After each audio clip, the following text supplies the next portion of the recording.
Hi. Today we're going to install a new hose end on a new Kanaline FW hose. I'm going to show you how to use a P1 punch lock tool. I've already preheated this hose with my heat gun, and I've already sprayed food grade on both the hose shank and inside the hose a little bit. You want the hose kind of heated up where it's a little bit soft and flexible,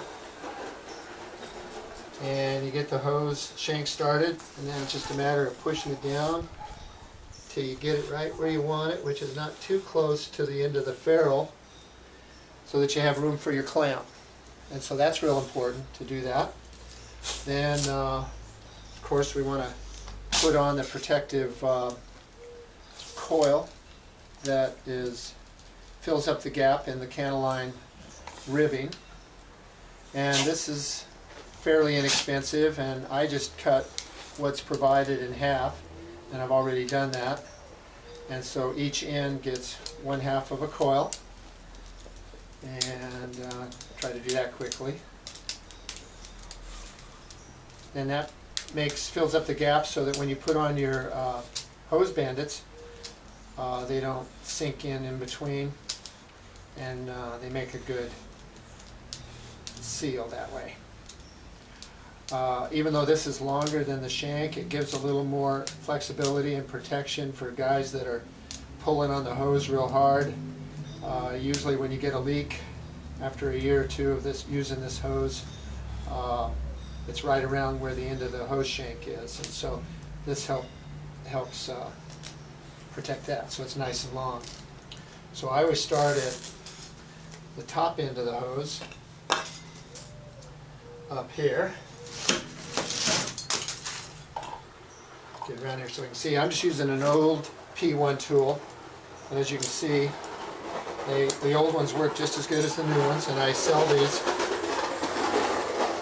punch lock tools for $65, and normally you'll see them online at $140, so I do have a good price on these at Cellar Master Supplies. You want the band to be nice and straight with the shank so it isn't all sideways. And this is a ratchet tool that each time you pull up a stroke, you're committed to making that full stroke until you see the right amount of pressure and sinking in on the hose. And that's what I call pretty good. And then you hit it. I like to hit it twice because it's fun to beat up on stuff, and you just snap it off.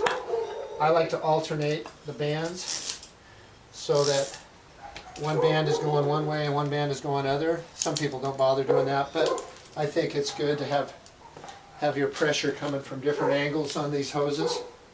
And I also alternate where the buckle is, unlike some people that put all the buckles in a row.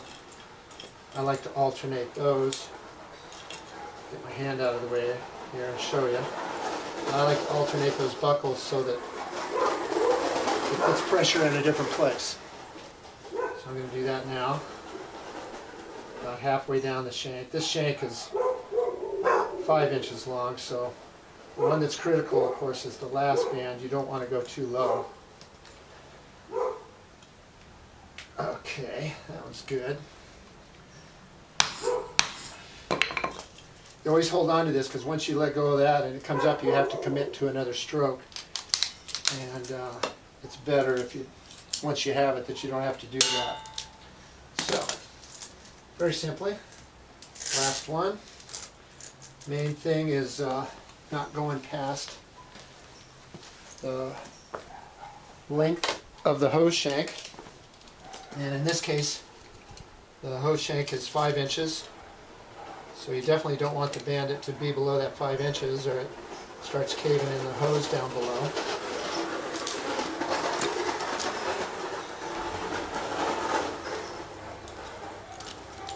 So it's just a matter of getting it in there.